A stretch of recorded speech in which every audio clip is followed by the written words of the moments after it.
నవడేస్ ఎక్కువ అమ్మాయిలకి అబ్బాయిలకి ఉపయోగపడదు. ఓకే, దానికి కరెక్ట్గా ఆన్సర్ చెప్పాలి. చెప్పు.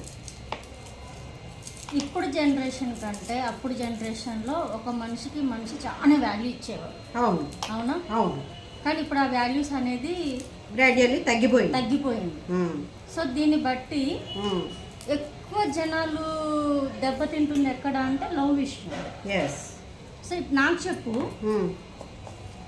లవ్ అనేది ఏంటి? ఒక మనిషిని ప్రేమించడం నిజమా, నమ్మడం నిజమా? ఈ రెండిట్లో ఏది అసలు? రెండు ఒకటే అంటావా? అంటే నేను చూసిన ఆ రోజుల నుండి ఈ రోజు వరకు కూడా ఆడ మగ మధ్య ఏర్పడేది ఆకర్షణ. అది ఒక సర్టెన్ వయసుకు వచ్చేసరికి శారీరక అవసరాలను బట్టి ఓ ఆకర్షణ ఏర్పడుతుంది, అమ్మాయిలకైనా అబ్బాయిలకైనా. దాన్నే వాళ్ళు లవ్ అని పేరు పెట్టుకున్నారు. అంటే అది ఎక్స్టర్నల్ ఎఫెక్షన్, అంటే నాట్ అన్ ఇంటర్నల్. ఎందుకంటే మీది అప్పట్లో ఆ బ్రెయిన్ మెచ్యూరిటీ ఉండదు, శారీరక పరమైన మెచ్యూరిటీ డెవలప్ అవడం వల్ల ఆ శారీరక ఆకర్షణ వల్ల అది లవ్ అని పేరు పెట్టుకొని ఒకరి నుంచి ఒకరు మాట్లాడుకోవడం, విడిపోలేనట్టు ఉండడం, పెళ్ళి ప్రేమ అని చెప్పి ఇంట్లో పెద్దవాళ్ళని ఎదిరించి పెళ్లి చేసేసుకోవడం, పారిపోవడం. ఆ తర్వాత 1 or 2 years తర్వాత స్ట్రగుల్స్ వచ్చేసి ఎవరి మట్టుకాలు విడిపోయి వచ్చేసేయడం, ఆ ట్రబుల్ అంతా మళ్ళీ పేరెంట్స్ మీద రుద్దేయడం, ఇవన్నీ కూడా ప్రస్తుతం జరుగుతున్నాయి, చూస్తున్నాను. చాలా విషయాల్లో పేరెంట్స్ కూడా చాలా సఫర్ అవుతున్నారు.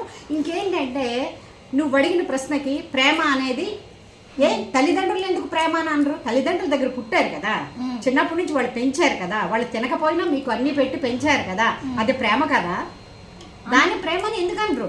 కేవలం అబ్బాయిని నేను ప్రేమించేశాను, అబ్బాయిని ప్రేమించేశాను, అదే ప్రేమని ఎందుకు అనుకుంటారు? అది తప్పు కదా. మాక్సిమం అప్పట్లో ప్రేమ పిల్లల కంటే పెద్ద అరేంజ్ మ్యారేజెస్ కి ఎక్కువ వాల్యూ ఉండేది.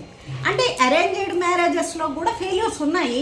అది కూడా పెద్దలే చేశారు కాబట్టి పెద్దలే పరిష్కారం చేసి వాళ్ళ మధ్య నప్పకపోతే వాళ్ళే పరిష్కారం చేసే పరిస్థితులు కూడా నేను చూసాను. ఇప్పుడు అరేంజ్ మ్యారేజ్ లో అయితే కనుక పెద్దవాళ్ళు కుదిరిచిన పెళ్లిళ్ళు కాబట్టి పెద్దవాళ్ళు ఇన్వాల్వ్ అయిపోయి దాన్ని సెట్ చేసేవాళ్ళు. లవ్ మ్యారేజెస్ వీటిల్లో ఏంటంటే అవగాహన సరిగ్గా లేక వాళ్ళు అండర్స్టాండింగ్ లేక అప్పుడు పెద్దవాళ్ళని చెప్పిన మాట వినలేదే, విని ఉండుంటే మాకు ఈ పరిస్థితి వచ్చేది కాదే అనేసి వాళ్ళకి వాళ్ళు తెలుసుకొని విడిపోతున్నారు.